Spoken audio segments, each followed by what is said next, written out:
బైబిల్లో హల్లెలూయా అనే పదం ప్రకటన గ్రంథం 19వ అధ్యాయంలో మనకు కనిపిస్తుంది. క్రైస్తవ ప్రపంచమంతటికి తెలిసిన పదం ఇది.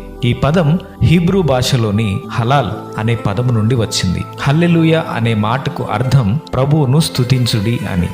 దైవజనుడు వాక్యాన్ని బోధిస్తూ హల్లెలూయా అనే మాటను పలికినప్పుడు వాక్యాన్ని వింటున్న ప్రజలు కూడా సాధారణంగా హల్లెలూయా అని బిగ్గరగా అంటారు. వీరిద్దరూ ప్రభువుని స్తుతించుడి అని ఎవరికి చెప్తున్నారు అని లోకంలో అనేక మంది వ్యతిరేకంగా మాట్లాడుతూ ఉంటారు. మరి ఆ మాట విని ఎవరు ప్రభువుని స్తుతిస్తారు?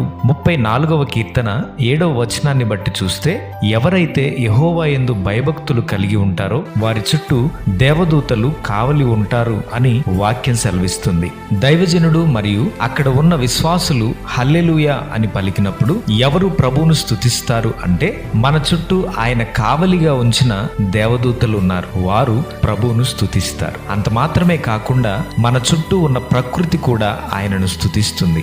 భూమి ఆయనను స్తుతిస్తుంది, ఆకాశం ఆయనను స్తుతిస్తుంది, సూర్య చంద్ర నక్షత్రాలు ఆయనను స్తుతిస్తున్నాయి, పక్షులు, వృక్షాలు, జలచరాలు సమస్తము కూడా ఆ దేవాది దేవుని స్తుతిస్తున్నాయి. ఎందుకంటే ఆయనే సమస్తాన్ని సృజించినవాడు కాబట్టి, సృష్టికర్త కాబట్టి, ఆయనే నిజమైన దేవుడు కాబట్టి. లోకంలో అనేక మంది సృష్టికర్తను విడిచిపెట్టి ఆయన చేసిన సృష్టిని పూజిస్తూ ఉన్నారు. అట్టి వారందరికీ సృష్టికర్తను తెలుసుకునే కృప దేవుడు అనుగ్రహించునుగాక.